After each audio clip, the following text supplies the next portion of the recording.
Banyaknya kopi shop bermunculan di berbagai daerah berdampak pada permintaan barista yang meningkat. Tetapi untuk menjadi barista tidak semudah itu. Perlu keterampilan-keterampilan khusus. Seperti apa keterampilan tersebut? Berikut wawancara dari tim topcareer.id bersama Aris Kadarisman selaku trainer dari Indonesia Coffee Academy.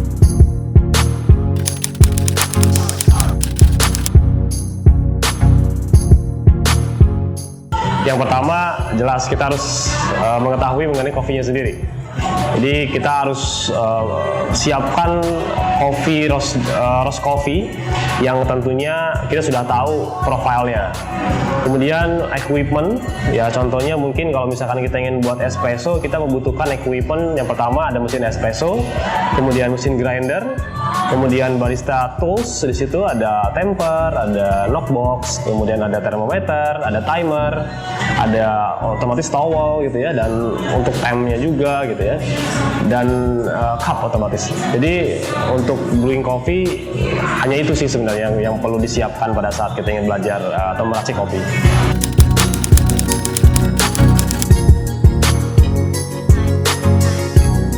Kalau ingin menjadi seorang yang profesional, memang dibutuhkan skill dan experience. Mungkin kalau skill itu bisa didapat baik lagi setelah kursus, kita bisa menjamin bahwa trainee bisa menguasai skill.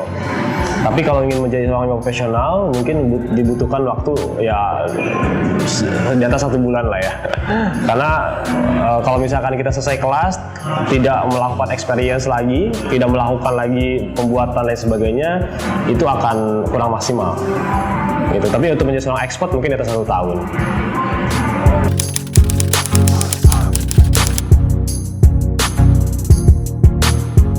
Indonesia Coffee Academy adalah bagian dari Anomaly Coffee.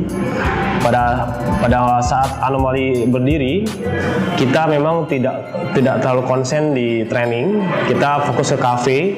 Tapi setelah kita lihat antusiasme beberapa customers, beberapa orang bahwa mereka banyak sekali ingin mengetahui bagaimana cara brewing kopi yang tepat. Karena dulu kita jual juga kopi pack, yang mana pernah ada yang beli, kemudian pas buat di rumah kok nggak seenak di kafe gitu. Dari situ kita berpikir bahwa oke, kenapa kita tidak mendirikan training class. Di situ tujuannya adalah untuk balik lagi untuk sharing ke beberapa orang yang memang pecinta kopi untuk bisa melakukan brewing sendiri dan lebih bisa memaksimalkan kopi-kopi yang mereka miliki. Nah, dari situlah pada saat 2009 awalnya kita diskusi untuk coba mendirikan Indonesia Coffee Academy ini.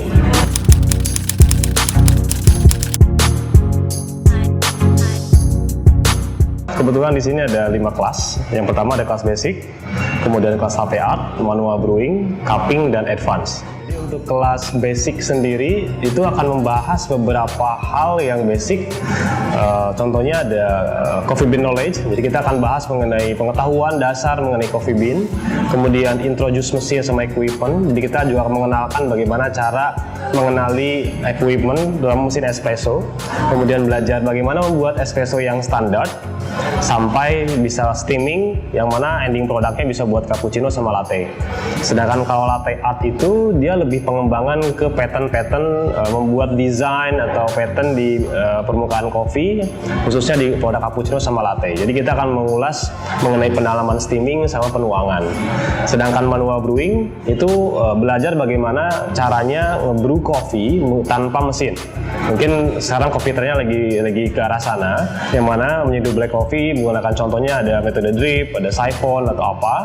Nah, di kelas tersebut kita bisa fokuskan untuk bagaimana cara membedakan kopi-kopi dengan brewing yang berbeda. Sedangkan kalau cupping kelas itu lebih fokus bagaimana mengetahui kualitas kopi dari mulai green beans, kemudian melatih palet kita dari mulai sensory analysis, penciuman kita di olfactory, kemudian konsistensi di triangulasi, sampai bagaimana bisa scoring untuk menilai apakah kopi tersebut grade-nya bagus atau tidak.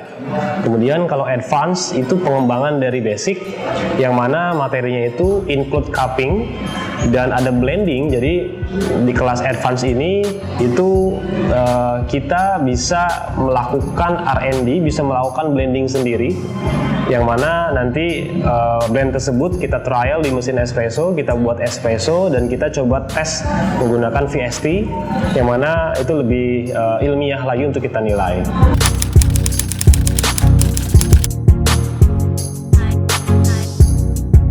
Sejauh ini yang join di kelas kita itu sebenarnya sangat range-nya sangat jauh ya. Ada anak muda, tapi kebanyakan yang join malah coffee owners.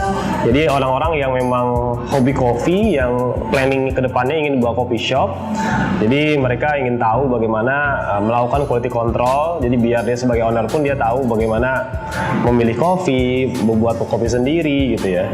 Dan ada juga beberapa orang-orang anak muda yang mungkin misalkan ingin apply menjadi barista baik di Indonesia atau di luar, yang membutuhkan sertifikat, license gitu ya. Jadi banyak yang join di kita seperti itu.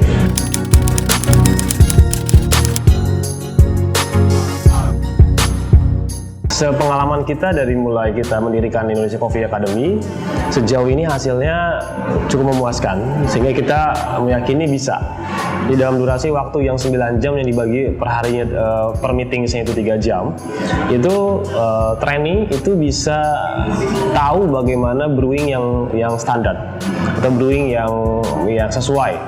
Nah, jadi kita bisa bilang bahwa jauh ini bisa ya, dengan durasi yang mungkin 9 jam itu bisa. Tapi mengenai konsistensi dan mengenai pengembangan itu mungkin ya tidak cukup. Jadi saya harus rekomend ke trainee setelah kelas harus langsung mengaplikasikannya lagi.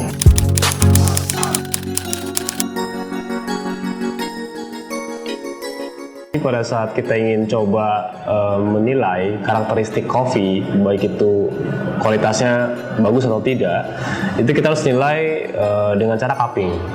Itu kita mulai yang pertama dari mulai fragrance atau menilai aroma pada saat kering, kemudian kita bandingkan pada saat kopi itu diseduh, kita bandingkan perubahan aroma yang terjadi, kemudian langsung lagi kita coba lagi flavorsnya atau rasanya, gabungan antara aroma dan rasanya seperti apa. Semakin kompleks semakin tinggi nilainya.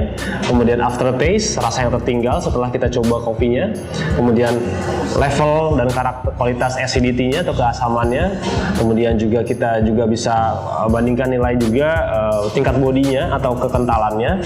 Selanjutnya setelah mendapatkan notes di body, lanjut lagi ke keseragaman untuk melihat konsistensi kopi tersebut ya, karena bisa jadi pada saat satu kopi yang sama bisa berbeda-beda rasanya. Kemudian juga lanjut ke balance atau keseimbangan rasa dari mulai flavor sampai ke body. Kemudian lanjut lagi ke clean cup. Kita nilai apakah memang ada aroma atau rasa di luar kopi. Pada saat kita menemukan itu, tandanya agak clean dan otomatis itu akan mengurangi nilai atau mengurangi kualitas dari kopi tersebut. Kemudian kita juga nilai tingkat kemanisannya. Setelah kita mendapatkan poin tersebut, baru kita bisa simpulkan overall apakah kopi tersebut memang masuk ke kualitas yang bagus apa tidak. Nah, di sini kalau ingin kita nilai bahwa kopi ini specialty grade atau grade yang nomor 1, itu minimal poinnya adalah 80 poin. Kalau misalkan di bawah itu biasanya masuk ke premium, dan bawahnya lagi ada komersil. Kalau misalkan di atas 85 poin itu bisa dibilang cup of excellence. Jadi seperti itu kurang lebih klasifikasi untuk bisa mengidentifikasi dan menilai kualitas kopi secara objektif.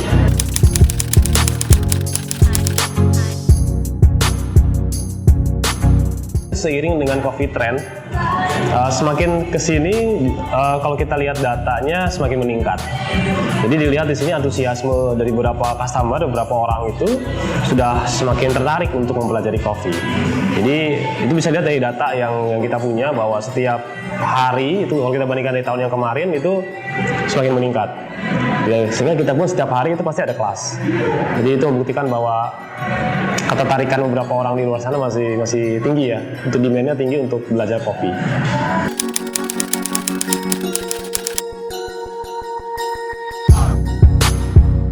Oke, jadi sebenarnya pada saat orang-orang atau pekerja-pekerja yang membutuhkan boosting, mungkin biasanya direkomend black coffee. Jadi pada saat kita menikmati black coffee dengan berbagai macam metode brewing, itu akan jauh lebih meningkatkan kesegaran, mood yang lebih happy karena kafein yang didapatkan pun lebih tinggi dibandingkan dengan milk base, dibandingkan dengan cappuccino, latte atau latte flavors.